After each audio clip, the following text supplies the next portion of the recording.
There are a wide range of examples that could be used for this topic on issues in the natural world, but we're particularly looking at Christian responses to the issues of pollution, of global warming, and of the use of natural resources.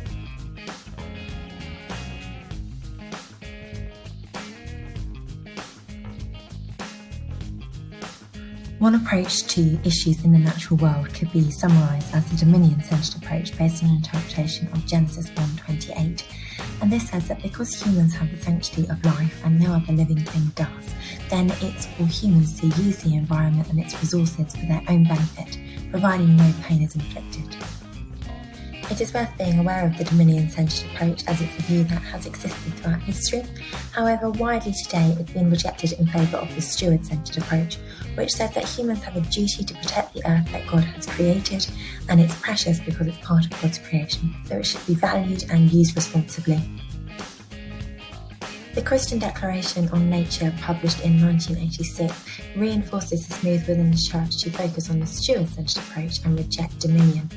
And it says that we must protect God's creation, and it says if we don't, we are at risk of destroying them and causing. Within this topic of Christian responses to the natural world, there's also a big question of how Christians respond to animal rights and the use of and the treatment of animals. Lots of Christians will say that it's acceptable to use animals for food or for medical research, so long as no unnecessary pain is inflicted. They would say this because they believe that human life is more valuable than animal life because of the sanctity of life, and they might look to teachings in the New Testament to support this.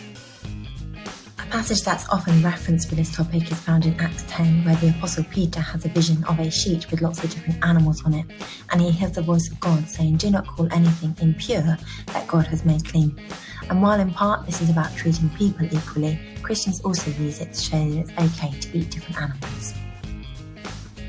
However, some Christians might look to the teachings of St. Francis of Assisi, who was the patron saint of nature, and say that animals should not be used for human benefit. They're part of God's creation and they should also be protected. There's a growing movement amongst Christians not to eat meat as well. Often this is for environmental reasons as well.